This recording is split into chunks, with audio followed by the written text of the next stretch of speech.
Lucas capítulo 7, versos 9 e 10. Diz assim a santa palavra do Senhor na nova versão internacional da Bíblia Sagrada. Ao ouvir isso, Jesus admirou-se dele e, voltando-se para a multidão que o seguia, disse: Eu lhes digo que nem em Israel encontrei tamanha fé. Então os homens que o haviam sido enviados voltaram para casa e encontraram o servo restabelecido. Amém? Ore comigo, por gentileza. Pai, muito obrigado por tua bondade e misericórdia. Bondade que nos consegue constranger, nos concede falar do teu amor, nos outorga falar em teu nome a partir daquilo que o Senhor nos deixou revelado. Oh Deus, tamanha bondade serve para nos cobrir e que ela seja hoje pela manhã nosso abrigo, porque precisamos do Senhor. Precisamos de Ti, Espírito Santo de Deus, para receber esta palavra, processar esta palavra, lidar com ela, mas em especial aplicar esta palavra nas nossas vidas.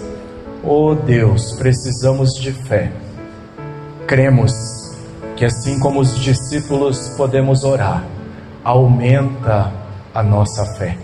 Em nome de Jesus. Amém. Podem sentar, queridos irmãos. Uma fé admirável. Qual é a fé que impressiona Jesus? Qual é o tamanho da fé que impressiona Jesus?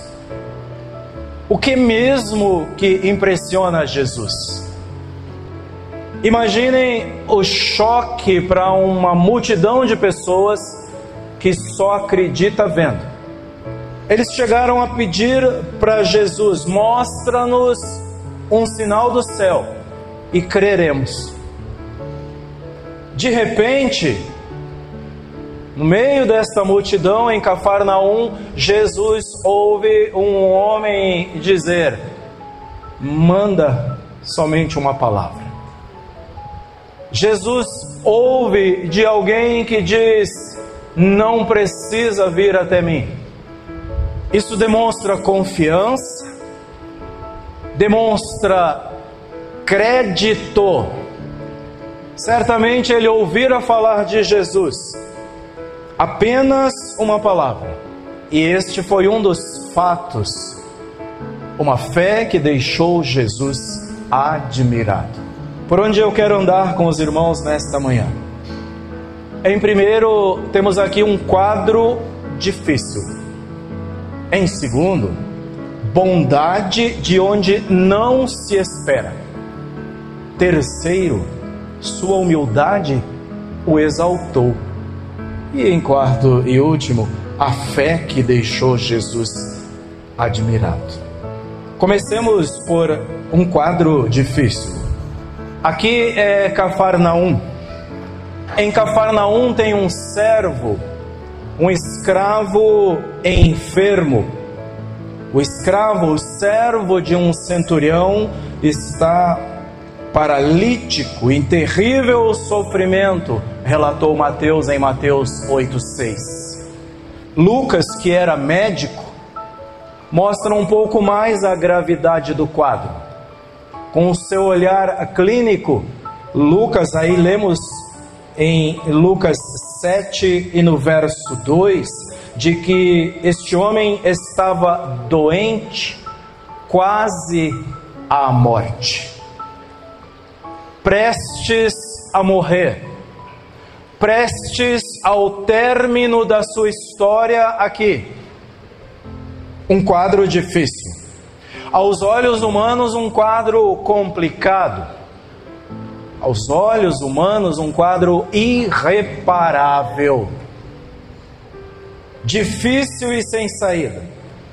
É uma daquelas situações em que dizemos: agora Só Deus. Você já passou por situações assim na tua vida? De chegar num ponto e dizer: agora só o Senhor. Não restam outras opções. Um quadro dificílimo é o que encontramos aqui. Mas por mais difícil que esteja a situação, Deus não perdeu o controle. Por mais difícil que esteja a situação, é porque Ele está permitindo. Me acompanhe e não perca de vista isso. Nada do que acontece, criam os reformadores, que até a poeira tem uma trajetória, um trajeto controlado por Deus, porque nada lhe escapa. Jesus Cristo disse que não cai um pardal sem que ele saiba, e chega a dizer: se lhe importam ao Pai Celeste tanto os pardais, se ele cuida tão bem dos pardais, acham que ele não cuidaria de vocês? Que valem, palavras de Jesus, muito mais do que um pardal. É para nos encher o coração esta manhã de esperança, para fortalecer o nosso coração, porque talvez você passou uma semana difícil e hoje talvez disse: Senhor, começamos mais uma hoje, mais um domingo, mais um primeiro dia da semana, e aqui vamos. E aqui vamos mesmo, porque Deus vai te sustentar em mais uma semana, em mais um mês. Chegamos aqui pela 9ª ceia do ano. Pura graça, pura misericórdia. Não importa o quão difícil está a situação, não importa se o quadro é difícil, Deus está no controle. Segundo, bondade de onde não se espera. Este homem que está enfermo para morrer, recebeu bondade do seu patrão, recebeu bondade do seu Senhor. O verso 2 de Lucas 7 diz que o seu Senhor o estimava muito, era alvo da estima do seu Senhor. Ele tratou bem o seu servo, interessou-se por ele e esforçou-se para a sua restauração, para a sua recuperação. Este centurião era estimado pelo povo judeu. Os líderes enviados a Jesus não somente pediram a Jesus que fizesse alguma coisa. A Escritura diz que eles suplicaram insistentemente em favor do servo do centurião. Suplicaram, não somente fizeram um convite, nem tampouco condicionaram: se o Senhor puder vir. Suplicaram insistentemente. O verso 3 e 4 diz que este homem merece que lhe faças isso. O centurião merece que lhe faças isso, porque ama a nossa nação e construiu a nossa sinagoga. É amigo do nosso povo, um homem bondoso. Como veremos, este centurião não somente tinha uma fé admirável, mas comecemos por ver, era também bondoso, compassivo. E isso é uma direção. Aqueles que são patrões aqui, este é o coração que deve ter todo o patrão crente. Os outros também, mas é cobrado dos crentes, porque você já recebeu luz, já recebeu entendimento. E a palavra diz que a quem muito foi dado, muito será cobrado. Um coração bondoso, que não faz cobranças desnecessárias, que olha o outro não como um objeto para lhe servir, para estar pronto a tempo e a hora, não. Um coração misericordioso. Afinal de contas, é um ser humano, é o meu próximo. Antes que seja funcionário, antes que fosse servo, é um ser humano alvo da misericórdia e do amor de Deus. Bondade de onde menos se espera. Por quê? Porque os centuriões têm uma história na Bíblia. Alguns deles não eram romanos por nascimento, mas tinham cidadania comprada, adquirida, batalharam por isso, lutaram por isso, defendiam esta cidadania com unhas e dentes. Um centurião era o comandante de 100, responsável por 100 soldados. E os centuriões, por incrível que pareça, e nesta manhã é luz para o nosso coração, os centuriões receberam o olhar de Jesus, o olhar da Escritura, porque além desse, tem um lá em Atos, no capítulo 10, que era piedoso e que orava constantemente. E Deus respondeu às suas orações, enviou um anjo até ele, e este homem lá em Cesareia, um centurião romano, chamado Cornélio, foi quem abriu as portas do Evangelho para os gentios, porque dali em diante, Atos mostra que a igreja começa a olhar para os gentios. Dali em diante eles deram o próximo passo. Jesus disse: vocês serão minhas testemunhas em Jerusalém, na Judéia, em Samaria e até os confins da terra. Um outro centurião, quando Paulo está sendo conduzido para Roma, para ser apresentado ao imperador, uma grande tempestade abateu o navio, e o navio estava para afundar, e foi a carga jogada fora, até que o navio encalha. Então os soldados propuseram matar a todos para que ninguém fugisse, porque fugindo um prisioneiro, a vida do soldado é que seria liquidada. Então propuseram matar para que ninguém fugisse. E um centurião, diz a palavra em Atos 27, teve misericórdia, e por causa de Paulo, porque Paulo lhe transmitiu alguma coisa diferente, porque o próprio Espírito através de Paulo lhe falava ao coração, disse: não vamos fazer isso. Mandou que poupassem a vida de todos.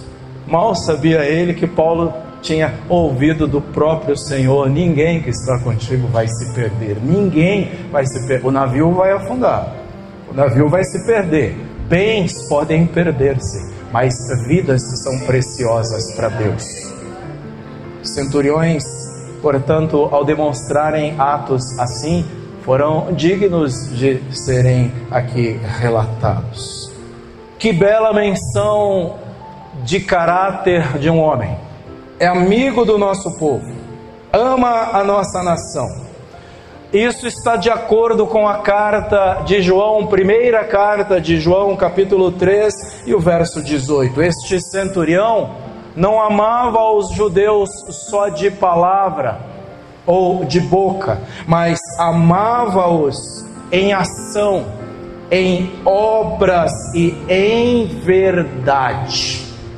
João diz: filhinhos, não amemos de palavra ou apenas de boca, mas em obras e em verdade, em ação e em verdade.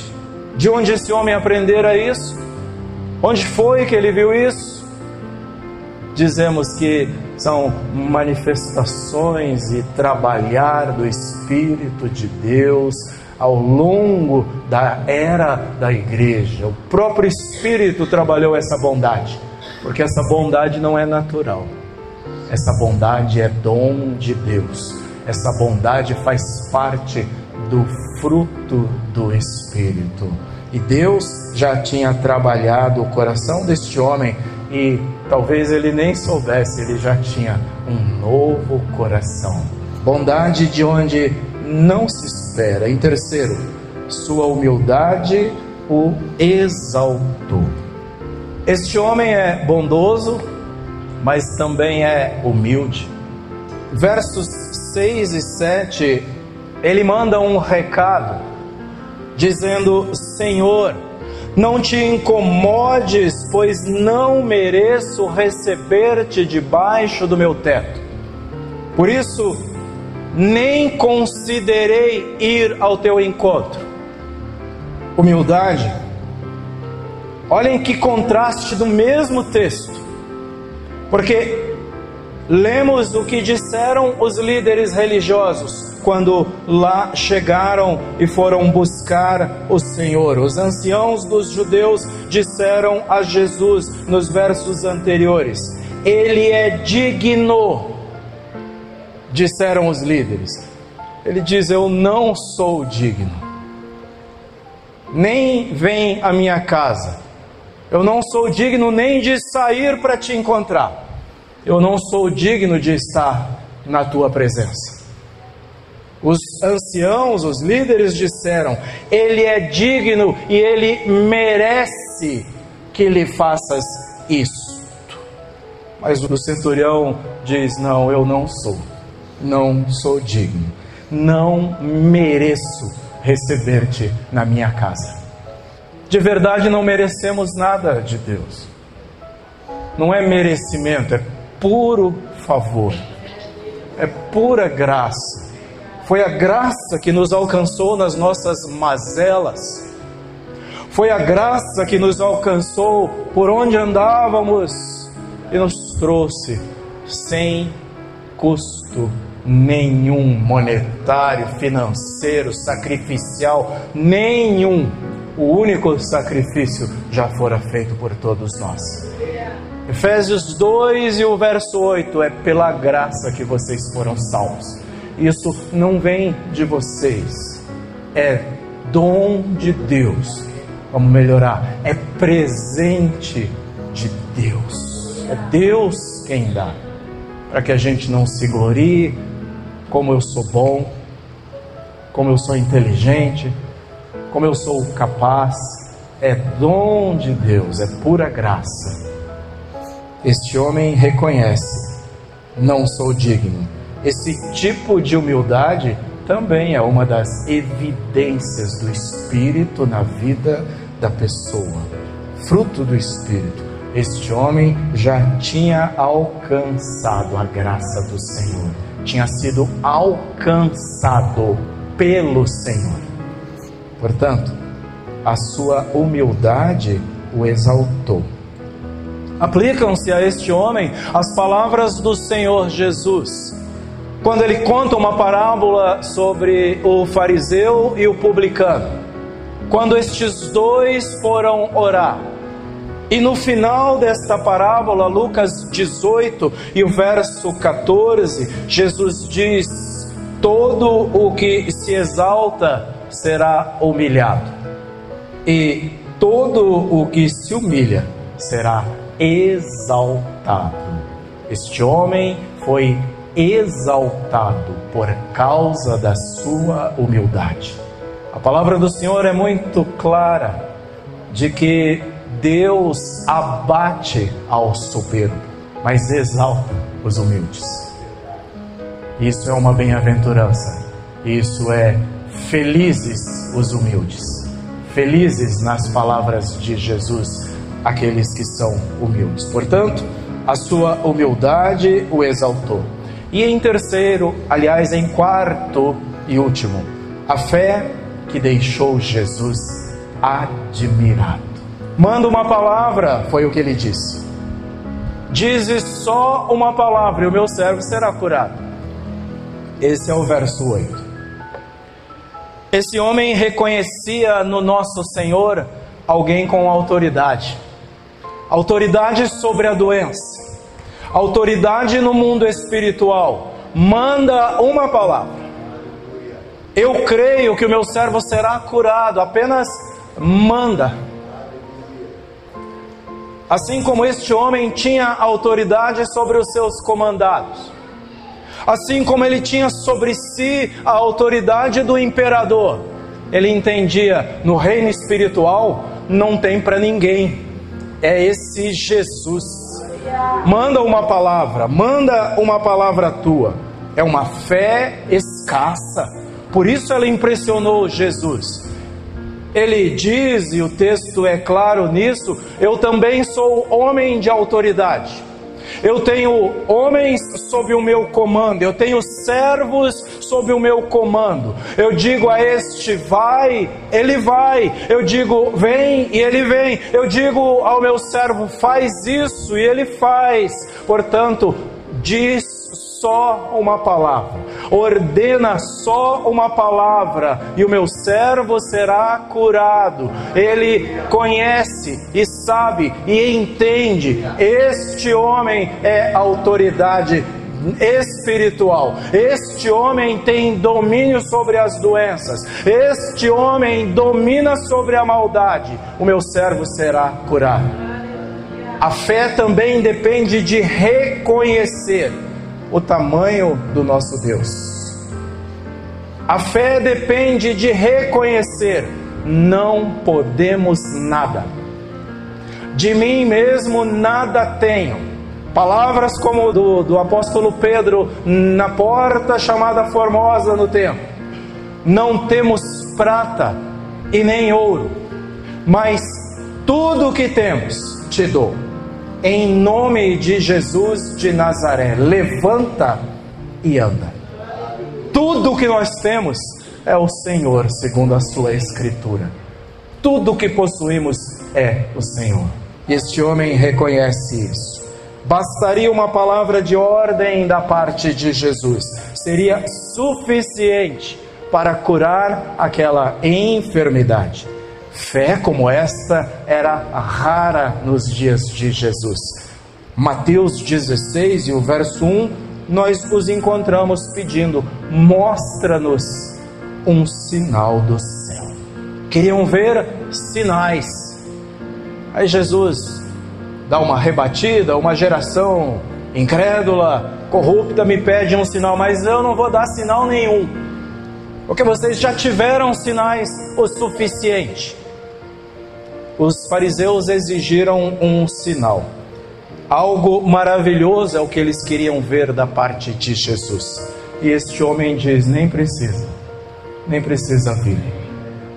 Eu nem me achei em condições de ir até onde tu estás. Manda só uma palavra. Só uma palavra. Que grande exemplo de fé. Por isso, o relato do Evangelho é cuidadoso. No verso 9 que lemos, e afirma: ao ouvir isto, Jesus admirou-se dele. Admirou-se e voltou-se para os que estavam ao seu redor. E voltando-se para a multidão que o seguia, disse: eu lhes digo que nem em Israel encontrei tamanha fé. Que maravilhosa reação do Senhor. Jesus, admirado, parou tudo.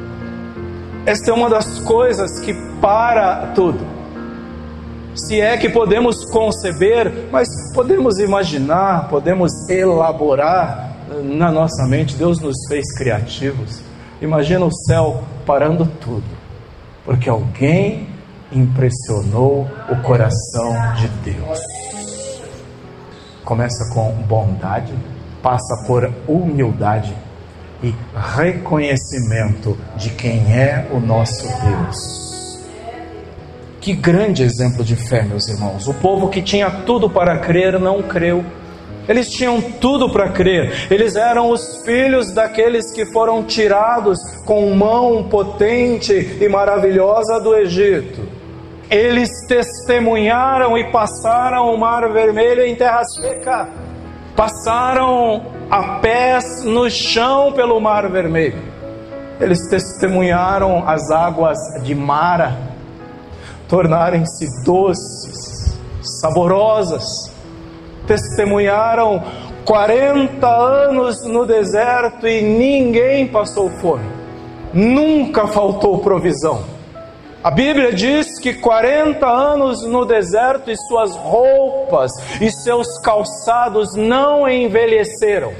Eles testemunharam tudo isso. Queridos, eles passaram o Jordão pelo leito do rio a seco, a pés enxutos, na liderança de Josué, eles testemunharam Deus separando as águas, eles testemunharam as muralhas, as grandes muralhas de Jericó caírem e virem abaixo no grito, sem pegarem armas, sem terem que fazer nada. As muralhas vieram abaixo a partir da adoração, a partir da obediência.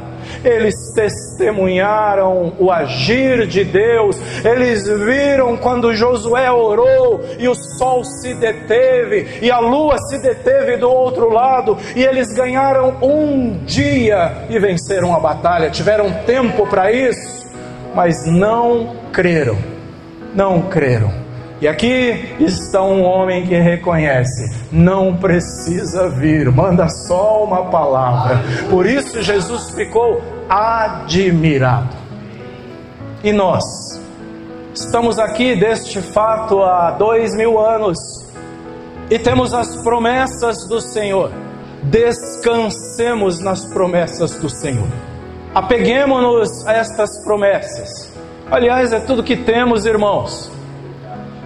Os bens passarão, os recursos acabarão, nossa saúde definhará, mas tudo que temos é o Senhor e as suas maravilhosas promessas. Portanto, nesta manhã cabe relembrar, continuemos firmes, marchando, andando em direção à pátria celestial, porque de lá esperamos o Salvador, de lá um dia virá o Senhor Jesus nos buscar, nos levar para Ele, para com Ele vivermos eternamente. Tudo que temos é o Senhor. O que te desafia por esta semana? Quais são os teus desafios? Grandes demais? Talvez você precise passar para eles o tamanho do teu Deus, e você vai ver que os teus desafios vão se tornar pequenininhos demais, porque você tem um grande Deus. Descansemos nas promessas de Jesus. Aquele que conhece o Senhor descansa nele, espera nele e confia nele. Quero fazer umas considerações finais onde encerramos. Está, portanto, aí uma fé que deixou Jesus admirado. Esse é o tipo de fé que não olha para o tamanho dos problemas. É o tipo de fé que não olha para o tamanho dos desafios. É o tipo de fé que não se apoia, não se baseia no saldo bancário. É o tipo de fé que não pensa o quão capaz eu sou. Porque tudo que somos, tudo que temos é pura graça de Deus. Ele nos fez, nos formou e nos sustenta. E se algo de bom acontece, e se algo de bom temos, é pura graça do Senhor, pura graça de Deus. Esse é o tipo de fé que olha para o tamanho do seu Deus, que apresenta para os problemas o grande Deus que nós cremos. Manda só uma palavra. Esta manhã é um desafio. Ah, Senhor, é tudo que eu preciso, é só uma palavra tua. Ele nem está te pedindo sacrifício nenhum. Se você fizer é porque está constrangido por causa do grande amor com que te amou. Se você jejuar é porque você fica constrangido, então você tem que dar uma aniquilada, uma diminuída na carne, na sua carne, e dizer: quem manda aqui é o Senhor. Por isso que você jejua. Não é para conseguir coisas de Deus, mas é porque o favor dele já te alcançou. Nós nos envolvemos, servimos, ministramos, ofertamos, dizimamos, cultuamos, porque ele já nos alcançou. Somos constrangidos. Nós obedecemos, porque somos constrangidos pelo grande amor de Deus. E é esta obediência que conta. Eu obedeço porque ele me constrange. Não tem como responder a um amor assim. como responder a um amor que é incondicional. Paulo diz que a grande prova do amor de Deus para conosco é que Cristo nos amou quando ainda éramos pecadores. Apegue-se a isso, Jesus. Apegue-se a Ele. Eu quero te convidar para orarmos. Por gentileza, fiquemos em pé. Vamos aplicar isso aos nossos corações. Glória a Deus.